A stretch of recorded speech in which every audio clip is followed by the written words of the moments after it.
Mr. Boone is a senior scientific manager serving as the technical director for force projection and maneuver support for the military engineering R&D area at the U.S. Army Engineer Research and Development Center in Vicksburg, Mississippi. He is responsible for developing, planning, managing, directing, and proper execution of theoretical, applied, and developmental R&D programs and operational support associated with the military engineering and transportation communities. These programs include R&D activities in force projection, mobility, bridge assessment and repair, gap crossing, airfields and pavements, beach crossings, among others. Mr. Boone has authored or co-authored numerous publications in the field of force projection, survivability, and protective structures. He holds 5 wonderful U.S. patents with 1 additional patent pending. Mr. Boone is the recipient of numerous awards, most recently the 2019 Meritorious Civilian Service Award, and he is a member of the Society of the American Military Engineers, American Society of Mechanical Engineers, Association of the United States Army, and Army Engineer Association. Mr. Boone, it's really an honor. Again, what a wonderful lineup we had today. Thank you so much for being with us, and the floor is yours. Thank you so much. Can I get an audio check real quick? Can you hear me okay? We definitely can, and Ms. Daniels will be running slides for you. Great. My apologies. I had a change of location at the last minute, so I had a hardware and network change and was a little nervous it might not work. But thanks for the opportunity to speak with everyone this afternoon. Lesson learned also, I'll send a shorter bio next time so we don't eat up so much time. So as mentioned, my name is Nick Boone. I'm a technical director. What does that mean? I'm kind of a portfolio manager for the Corps of Engineers Research Lab. What does that mean? Actually, I'm representing the innovation of many other folks. The real innovators are our researchers that sit in the labs working the hard problems. You know, I heard it said the other day, and I really like this definition. Innovation is the solution to the problem you never knew you had. And many times we're working that space. We're working on problems that the military has not even recognized yet. We're informing them about solutions for problems that are many years down the road. So this talk today is really structured around that. I would ask, you know, looking back to the previous speaker, that everyone kind of own that observer role as I go through this. I'm going to give you a glimpse into some of the innovation that we've been doing as the Army overhauls its approach to ground warfare. If you're not from the Army, and I think we have a diverse service audience here, the new Army operating concept, multi-domain operations, is exactly that. We are reinventing how the Army would tackle ground warfare in the future. So much of what I'm going to show you today is kind of what we envision the future role of engineers in that future fight, and how we could use technologies and innovation to perhaps change the outcome. I'm going to share with you some progress on how, you know, the Army and how those engineers might engineer a theater for military operations. I'm actually representing our director, Dr. Dave Pittman, who's the lead for the Army Corps of Engineers Research Mission. So I'll try to structure my thoughts around new innovative technologies, and some of these are still ongoing. Some of them have been proven and are in the warfighter's hands, kind of shaping their new thoughts. Next slide.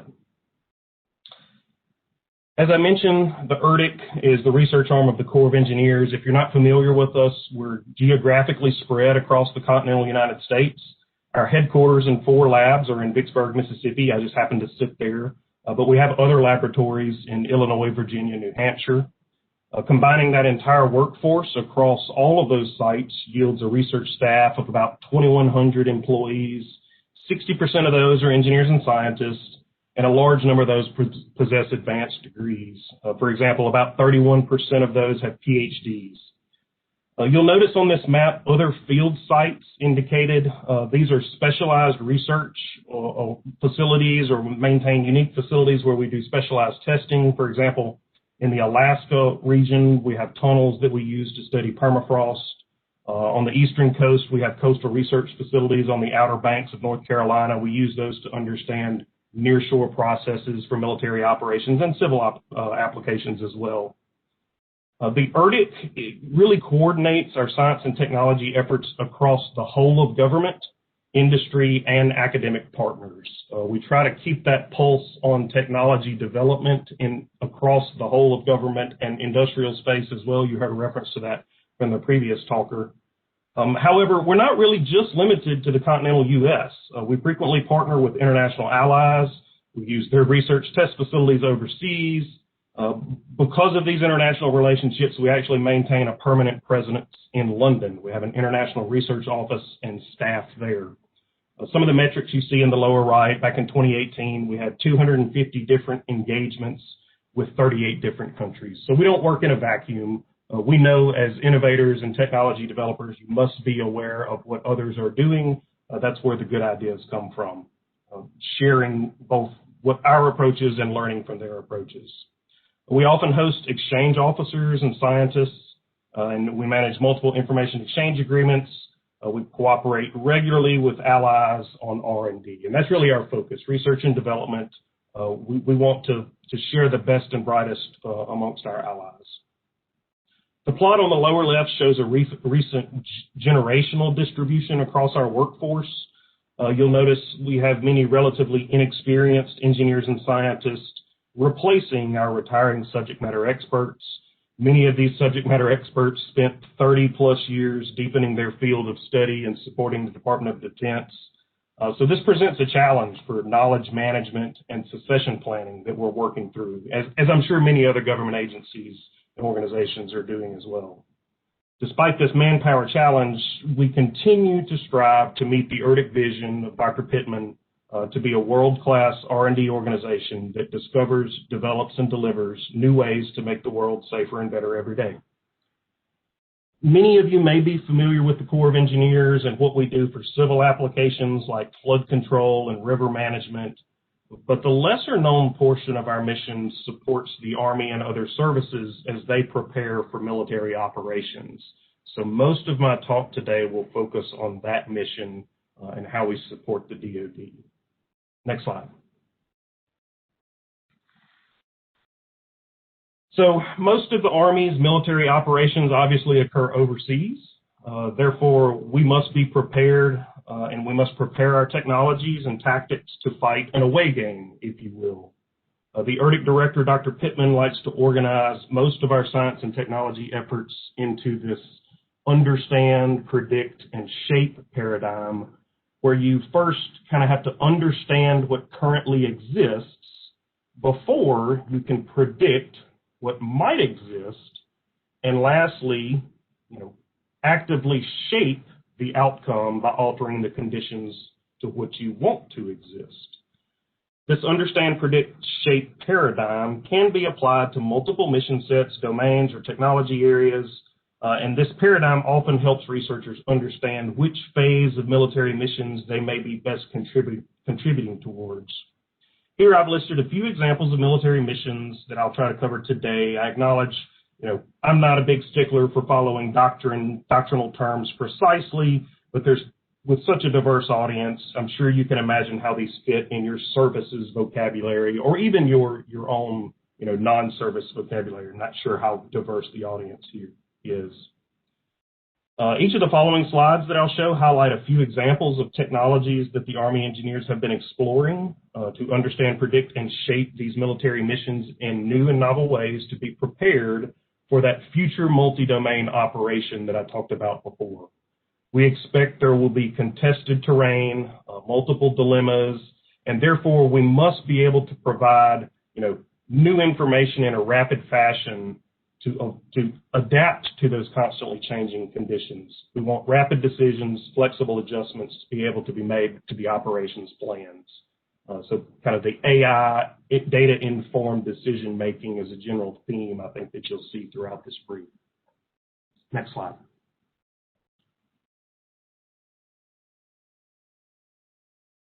So to open the theater, to operate away from our primary home base, we have to have the capability to access existing ports of entry or hastily create our own. These points of entry are really the first steps to opening a theater, kind of getting away from that home site. And most of our strategic military lift assets obviously move by sea or air. Therefore, this necessitates access to either sea or airports of debarkation. In the sea domain, as you see on the left, our researchers have partnered with military vessel operators to improve their virtual simulations of amphibious landings and sea lift approaches to port facilities. These virtual ship simulators provide rapid feedback to the operators by incorporating realistic tide and wave information. We've also incorporated ship-to-ship or ship-to-shore interaction physics so the missions can be rehearsed in a day or night condition or at high or low tide with realistic feedback so that vessel operator really understands what the impact of the environmental conditions are. This low-risk method of training and mission timeline refinement has provided a new way to understand optimal mission windows. If those military-capable seaports are inaccessible, then we often search to find existing airfields or infrastructure that's capable of being adapted to serve as airfields. We need this to support large force flows into theater. I'm sure if you're familiar with, the military movements, it's quite a deliberate act to get them from point A to point B. So this is not a trivial matter. Unfortunately, many times these airfields have either been kinetically damaged or conditionally degraded due to age. And in these cases, both the degradation or the kinetic damage require rapid engineering assessments so that we can make better decisions on how to repair those infrastructure points. To that end, our researchers have incorporated new data collection platforms such as UAVs to rapidly assemble large survey information, large area surveys. These digital surveys are processed on site for almost instantaneous damage detection. This highlights cracking, craters, subsurface damage to the airfields. Clearly, any damage to the runway, reference the photo that you saw earlier. This limits the number of acceptable landings and in some cases stops flight operations altogether. So understanding their condition before we move into that environment is a critical step. Similarly, if bare beach or logistics over the shore missions are expected, ERDC's research oceanographers, those that I referred to earlier on the East Coast, have developed rapid reconnaissance methods using small UAVs to identify sandbars and suitable approach lanes simply by processing aerial photographs of wave whitecaps as they form near these potential landing sites. Each of these improved reconnaissance techniques allows for more accurate decision-making, real-time monitoring of the evolving conditions so that we can really understand what the operator would experience a priori. These recon reports are used really to guide the planning and execution of expedient repair so that we can shape that infrastructure and the environment into something more compatible with our military platforms. So on the right-hand side is our reference at this point. We've developed air-droppable and sling load repair kits for hasty airfield crater repairs. We've also developed miniature robotic dredges for port deepening and lane openings in case you need a little bit of an adjustment to get a larger vessel into those slips. We've partnered with the Navy engineers and modernized our port survey tools with unmanned survey vessels, and we also provide rapid repair components to temporarily shore up any damaged piers, mainly so we can guarantee military vessel offloads at any port across the globe at any time we need to. Next slide. So after we've opened these theater points of entry, we must connect those points of entry. Therefore, we begin to process the engineering process and start to engineer the theater transportation network. We want to provide assured maneuver and movement so that any necessary movements can occur despite infrastructure limitations. We first really need to understand the context of the different natural and man-made impediments that might restrict those intra-theater movements. This understanding is often revealed, if you kind of think back of how we've done it in the past, through a series of map overlays. So we've reevaluated what new engineer intelligence products are needed to provide that context. We created new data sets to reveal non-obvious patterns and multi-domain windows of access that are missed when you use the traditional wax pencil and clear sheet overlay methods. We're improving our remote sensing techniques to understand engineering properties of ground conditions during complex seasonal cycles like freeze-thaw or other environmental constraints. Our ultimate goal is to use these contextual understandings to be kind of less reactive and more proactive by predicting expected theater predictions far in advance. If we can give them an idea of what they may encounter, the plans would obviously be much more accurate. We've developed locally precise operational forecasting tools that predict stream flow condition up to 2 weeks in advance, in the center graphics, what I'm referring to now. These forecasts allow for precise river crossing plans, even in geospatially limited environments. So in many cases, we don't have the best data, and we still need predictive tools, so we must find ways to work around that lack of precise geospatial information. We're refining our mobility prediction models using improved soils data and seasonal weather patterns to predict the go, no-go conditions, and we try to provide accurate vehicle speed estimates through these complex terrains that are likely to be encountered in future conflicts. We're also incorporating transport models for toxic industrial materials and compounds. These types of undesirable events may cause regions of avoidance and clearly would limit our maneuver options. We don't want to expose anyone to long-term health effects. Each of these predictions really guide the pre-planning phases of how engineers can shape terrain for a desired outcome. We're extending the performance of our float bridge and panel bridges over on the right-hand side to support heavier vehicle traffic. That's one of our military constraints is heavier vehicles. Are we prepared to support those in any theater activity? We're also evaluating novel autonomous rafting concepts to enable distributed combat force river crossings.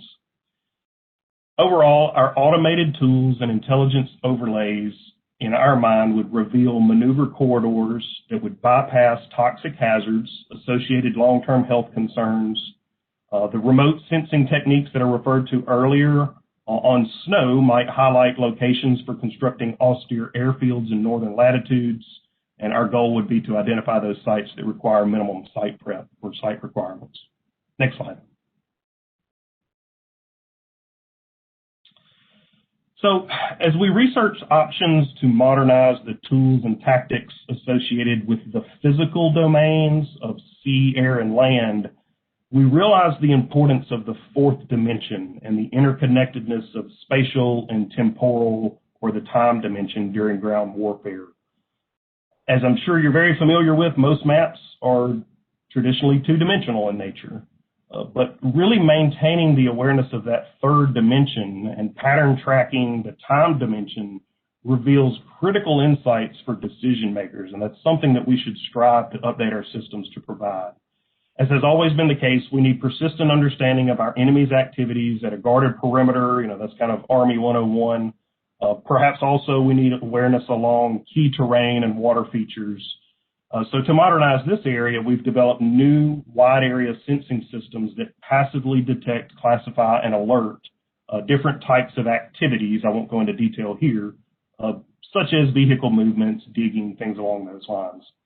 These systems provide real-time alerts on a common operating picture and allow for historical analysis to reveal strange activities that maybe the automated alert routines missed.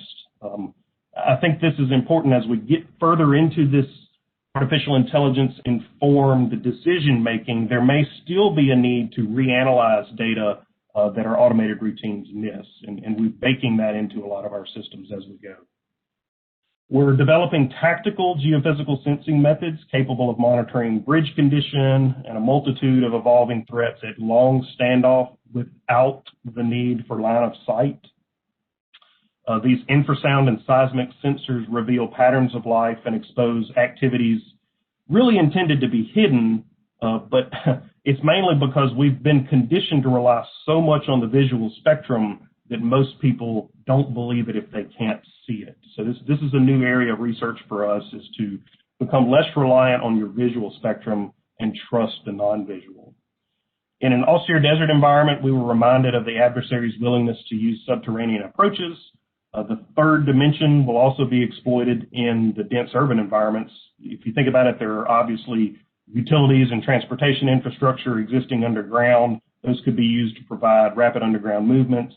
So we're anticipating this blind spot for the Army, and our researchers are refining sensors and techniques that detect those subterranean activities before they become a problem for surface elements. Next slide. In the area of force protection and survivability, we're no longer really focused on counterinsurgent threats. We've pivoted to understand the near-peer threat capabilities. We have some tri-service responsibilities in this area where we are kind of the lead lab responsible for hardened structures and survivability. We characterize these threat weapons to understand blast, penetration, fragment generating performance, and these parameters that we now understand become the inputs to our protection design software packages, which we use to predict survivability of fixed and semi-fixed assets. High-performance materials and common construction materials are often used in layered fashions to mitigate increasing lethality of modern warheads. They're making better bullets. We need to make better structures. We're investing in state-of-the-art research facilities that experimentally validate material and component performance. And we need to do this before we invest in the more expensive, system-level or full-scale structural trials. These engineers use these predictions to design pre-kitted, expedient fortifications on the battlefield and harden critical facilities that can't be vulnerable. And you see a few of those examples on this slide in the lower right, the pre-kitted solutions. In many cases, we streamline this specialized research and field it in terms of simple decision support tools. Everybody wants an app today. How can we package up decades of knowledge of weapons effects on structure into the iPhone app that helps you understand your vulnerability, for lack of a better analogy? Next slide.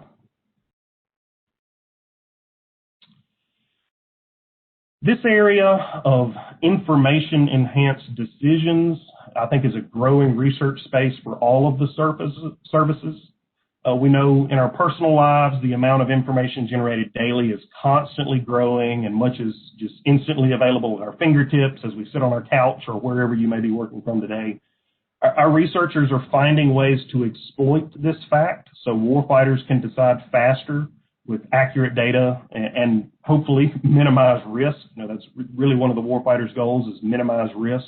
Well, you need good data to inform those decisions.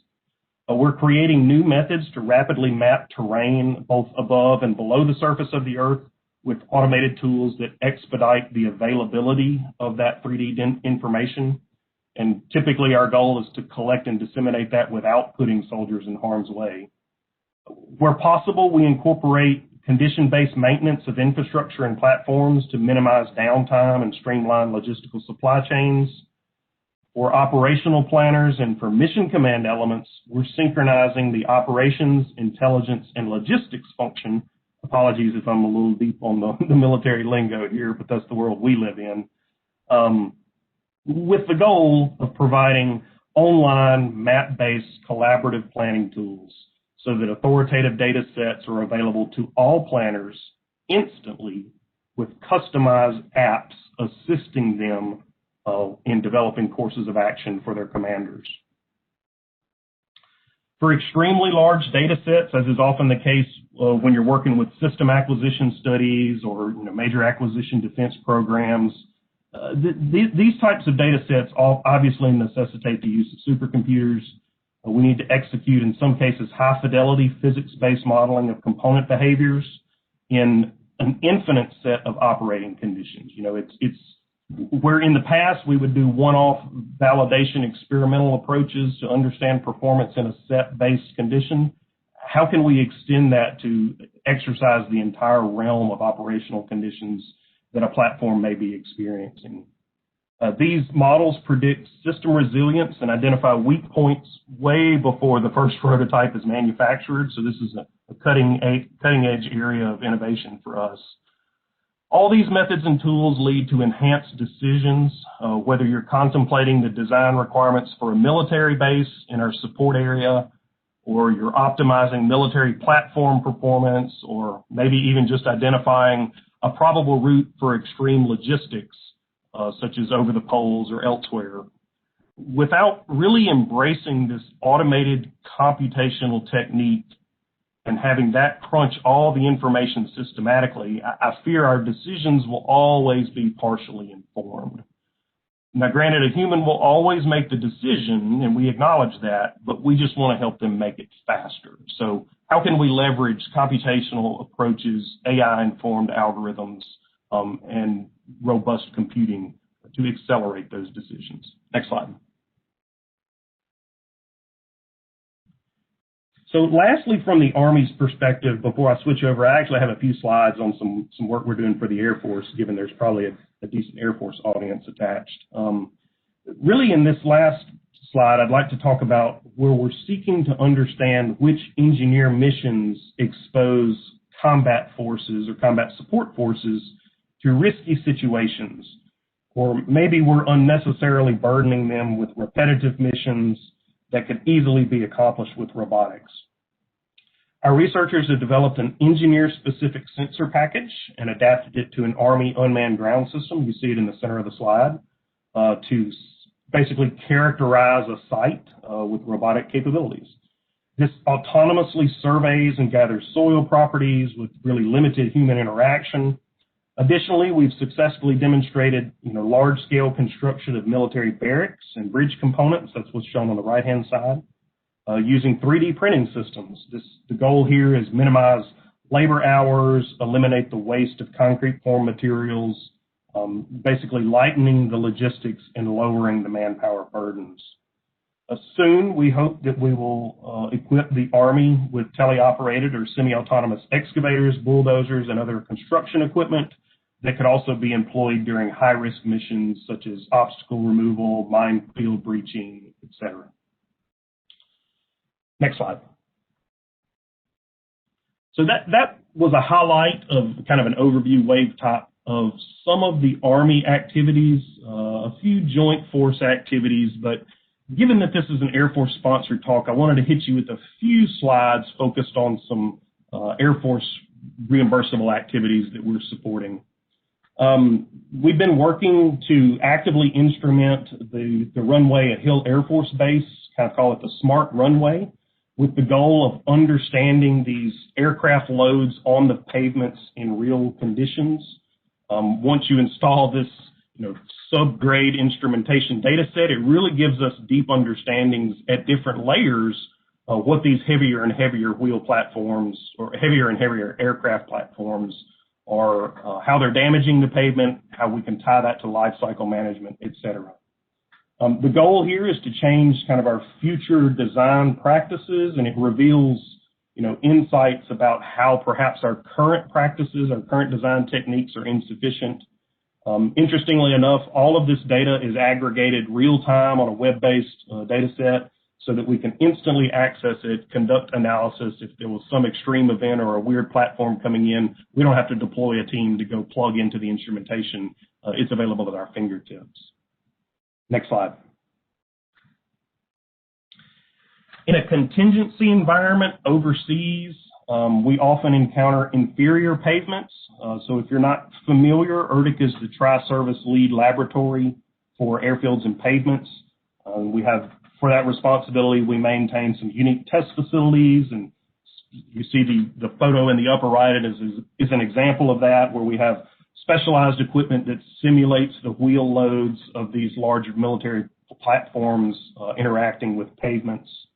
The goal of this study was to compare different asphalt thicknesses and subgrade strengths and their performance against different aircraft types with varying tire pressures. As I mentioned, we encounter inferior pavements overseas. Maybe there's an easy adjustment that we can make to our wheel pressures or other landing gear, manipulations that would allow us to lengthen the life of that runway without having to go in and do repairs. The findings from these types of studies, which are just collections of loadings and deflections over the series of thousands and thousands of passes, allow us to make recommendations to those OCONUS users that are occupying the airfields currently and perhaps the simple adjustments to tactics can stretch the runway life months, if not even years. And we've been successful in this case at identifying simple adjustments that can do exactly that. Next slide.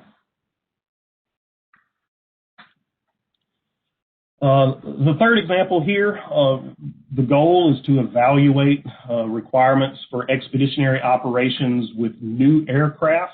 The P-8 aircraft is one kind of coming online, and I think this is a good example of how the traditional military rigors of platform acquisition have been relaxed to some degree, and when we as a military attempt to leverage commercial platforms, perhaps all the data that's needed for us pavement engineers to understand the impacts of these aircrafts on runway life is often overlooked. So in this case, we actually had to take a step back and do some additional characterizations of how this aircraft impacts different pavements, different layup techniques, and furthermore, understand how this aircraft and its specialized wheels might impact our airfield damage repair technologies. So in the case of the military, there will be a damaged runway. We must have ways to rapidly repair that.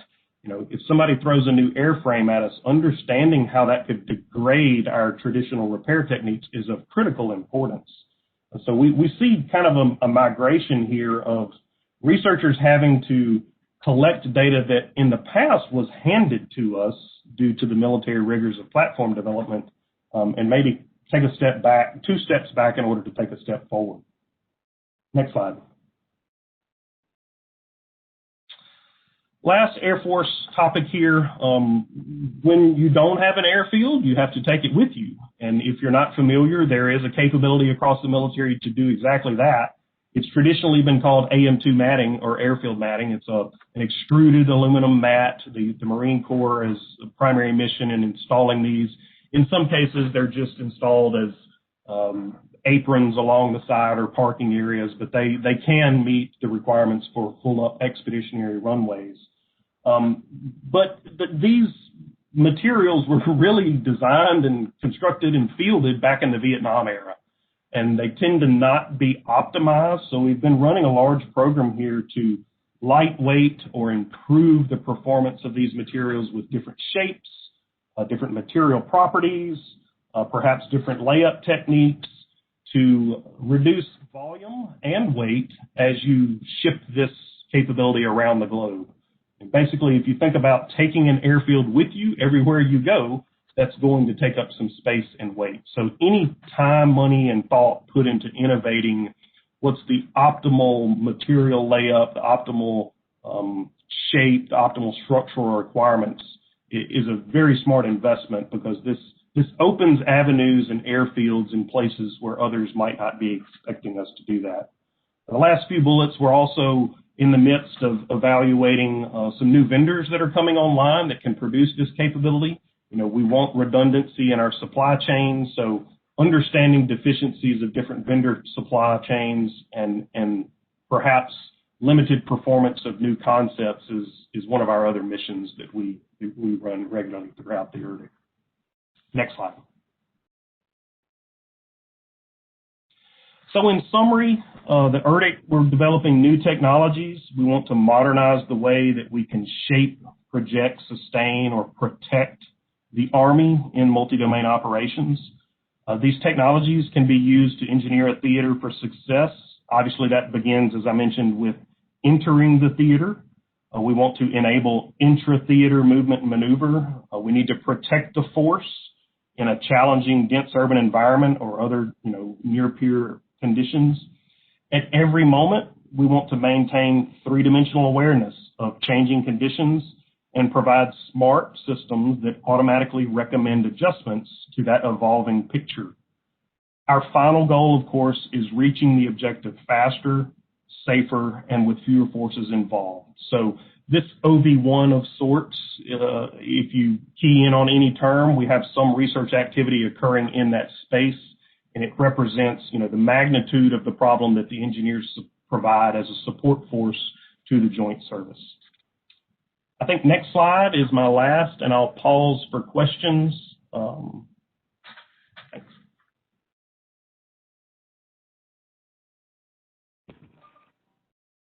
All right. Thank you so much. One other note that you're getting praise in the chat. We're also receiving some questions privately, so I wanted to share this with you as well. One question is, I don't know if you said this and I might have missed it, but how long has ERDC been in existence?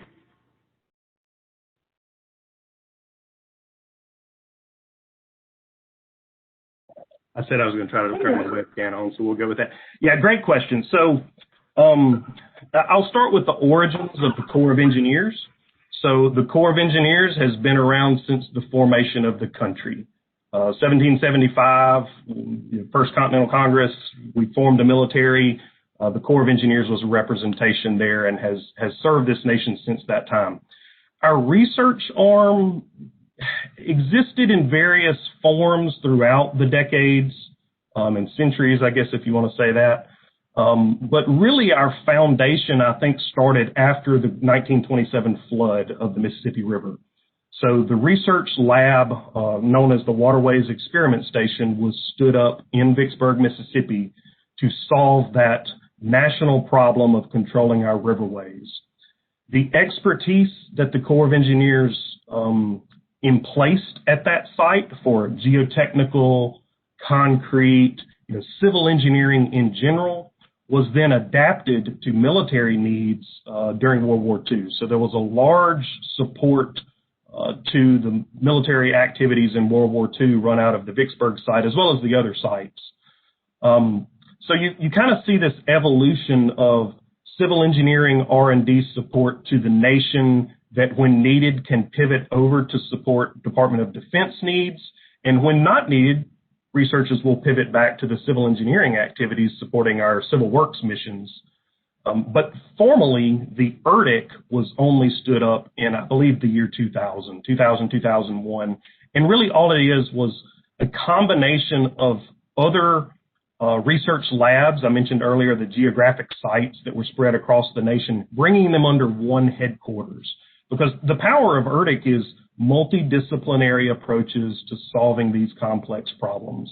It's difficult to find all of the talent that you need in a structures laboratory. In many cases, if we're working mobility and movement across a theater, it requires expertise in the area of soil mechanics, river hydrology, vehicle mechanics, terrain analysis and geospatial analysis. And so we build cross-functional teams harvesting talent from every one of our labs to tackle the large problem. Does that answer the question? Yes. I would have never do back that far. I realize that's amazing. And this is sort of a two-part question. But Innovation Connect is largely intended to help other teams in other branches see what everyone's doing and either replicate or build off of or things like that. And so question is, how does the team intake, or how are the decisions made? What's the process for what it is you're actually researching and your engineers are diving into? So that's sort of part one. And then part two to that is, and then how does that collaboration develop between, you shared some of the Air Force projects, so how would that work? Yeah, great question. So I'll try to tie back to the previous speaker as well. We even struggle to map out the right research project to meet the need of the day. I think in addition to the build the coalition that you heard a lot earlier in the previous talk, get the right juice for the squeeze, build advocacy between you and the decision maker. I think timing is important too. Knowing when the right time to pitch a solution is sometimes as critical as having the right people to pitch it. And so a lot of effort is put into understanding where are the gaps, where are the struggles that the Army and I would say the Joint Force is struggling with, and holding that proposal until the time is right to strike. In terms of collaboration and information sharing and, joint service research activities, we're very well coordinated with the Air Force research components and Navy research components, NAVFAC XWIC, AFRL, Air Force Civil Engineering Center, and a lot of that is done through an OSD-sponsored program. So many decades ago, OSD championed an effort to kind of study all of the service laboratories and understand strengths and weaknesses, and there were some decisions made to consolidate research activities at within the various components. And I've mentioned a few times throughout this talk, tri-service responsibilities. That's the study that identified those.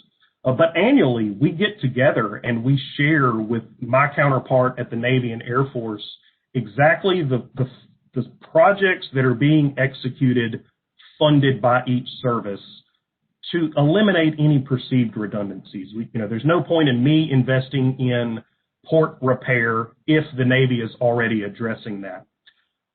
During that annual get-together, if you will, we identify areas that are often overlooked, and we will partner to go after joint service funding. So the JCTDs, Joint Capability Technology Demos, there are a variety of other sources out there. We've been very successful over the past few years at partnering with our Navy and Air Force counterparts and tackling those types of operational needs. But I think timing, knowing when and who should do the strike or the pitch, and then understanding the resourcing, what's available both within each service and then across the joint service is a key to getting your idea off the ground and running.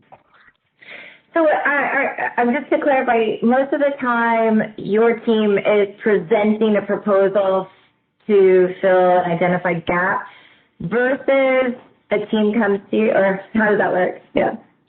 To some degree. So I think my opening remark when I said, innovation, and I like this definition, innovation is the solution to a problem you never knew you had. Therein lies the balance. Yes, a portion of the portfolio needs to be addressing a known gap, a stated need, but there has to be freedom to explore the realm of the possible, I would call it more risky research, where you may not have that champion out there. And we on the Army side, if you're familiar with the Army Futures Command and its recent stand-up of a 4-star command to kind of drive innovation and drive future needs, I think they understand that balance. We're still working through everyone's global understanding of it. But there will always be the need to have bright ideas emerging from every angle within the organization and retain that high-risk research portions of your portfolio, because they will result in solutions to problems you never knew. So we welcome ideas from every element within ERDC. The researcher may not feel that we're leaning forward and running that idea up the flagpole, but I can promise you it's folded away in our portfolio for when the time is right to strike.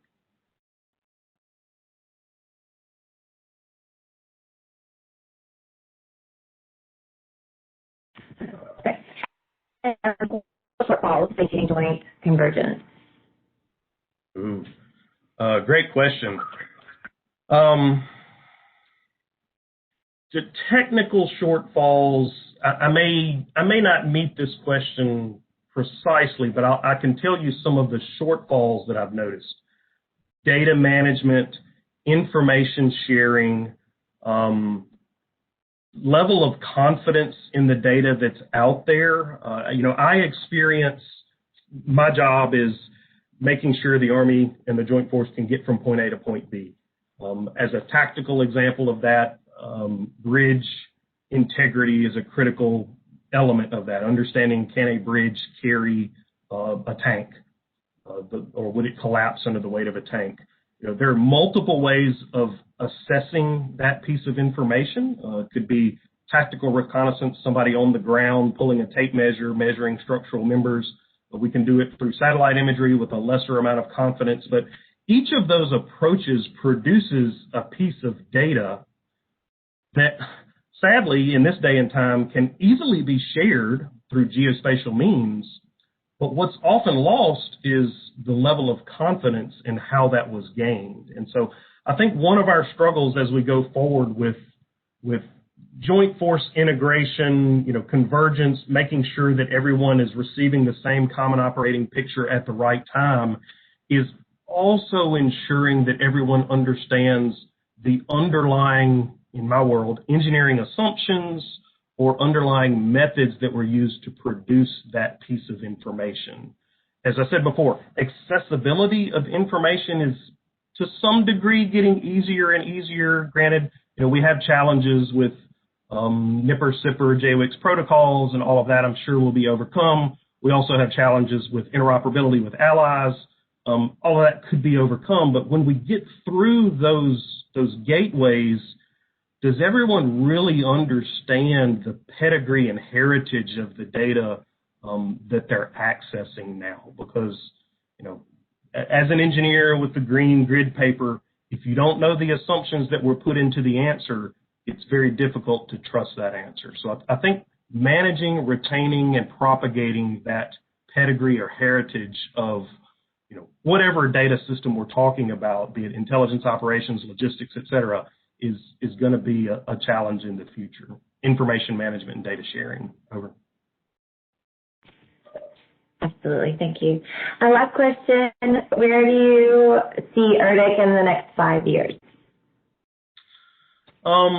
Great question. So I alluded to, the promise of large data manipulation using supercomputing capabilities. That's obviously not just an ERDC capability. All services are involved in that. I think the more and more we embrace that, and the more we can gain confidence in our trust of high fidelity simulations, perhaps even, calibrating our belief that, simulations of normal physical events is a suitable way to test platforms. I think that's a promising area for us. I think, to go back to your term, convergence, the more we can drive cross-disciplinary teams and even cross-service teams to tackle big problems, I think is really where we should be going. Quite often, one of the struggles there is resourcing. As I said before, we tend to resource as a service instead of a joint force. But in the area of civil engineering, we actually have a senior leader joint operations engineer board, a board of 3-star chiefs of engineers types people that synchronize a lot of our operational needs. I think we should be raising awareness of our innovative science and technology approaches to those levels of leaders so that they can understand, hey, there might be solutions out here to problems you didn't know. I don't know. That's a great question. I think really the partnership across disciplines and across services and our allied forces as well is really where we should be focusing, because seldom do we ever fight a conflict as a single service. We will find ourselves there with British, Australians, et cetera. And if we're not building and baking interoperability in early enough in the phases, we may find ourselves struggling to work side by side. I know I said that was the last question, but I do have one more. Is there a specific approach, or is it even on the radar around training and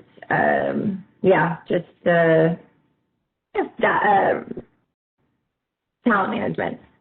No, that's a great question. And so on my, second slide, I quickly glossed over that, but we are making large investments on the human capital side. To some degree, more difficult during these days of teleworking and COVID restrictions, but we fully acknowledge the challenge of knowledge management, talent management, institutional expertise handover. We have experts that have supported the DoD in an area for 30 plus years that are about to retire. How do we make sure that all of those lessons learned are ingrained in the next generation of folks that will be asked to do that heaven forbid, in a future conflict. A lot of that, I think, has been, in my personal opinion, challenged by traditional training techniques. You know, much of my career, we would get in a conference room and there would be an instructor and everybody sits there for a week or so. I don't think that's necessary anymore. You know, leveraging virtual events such as this to hand over that passion. We are investing in human capital and human capital growth. I think the future will be leveraging new tools to streamline how that can occur. I've also noticed, you know, we've continued a huge hiring initiative. We have new people continuing to join the workforce despite these COVID constraints. However, indoctrinating them into the culture and team approach that ERDC has bred into our workforce for so many years is difficult when we all work from home on our couches. So we look forward to the day where we can get back to those battle teams and in the work rooms, roll up our sleeves and get together. But I don't think we can continue to rely solely on those face-to-face approaches to training the next generation of leaders across our research enterprise. Okay, wonderful. Well, we just wanted to thank you. Thank you for your time. Thank you for your presentation. Thank you for your expertise. We do appreciate it very much. This does conclude today's Innovation Connect for March. Our next one is scheduled for the 15th of April, so please keep an eye out for that. And the presenters for next month's event will be the Defense Acquisition University, or DAU, and the National Guard Space Bureau, NGB. Our presentations, or a portion of today's presentation, will be on our YouTube page. Most of the time, the entirety will be there. We have a YouTube page, we have a LinkedIn page, and we have a Twitter page. And please follow those, and you will get notifications on all of our events. And feel free to reach out to any of us, Ms. Ty Daniels, and Ms. Callie King, and myself, Lindsay Mask. We're always available to answer any questions that you have. Thank you for helping make this another great success. Have a good day.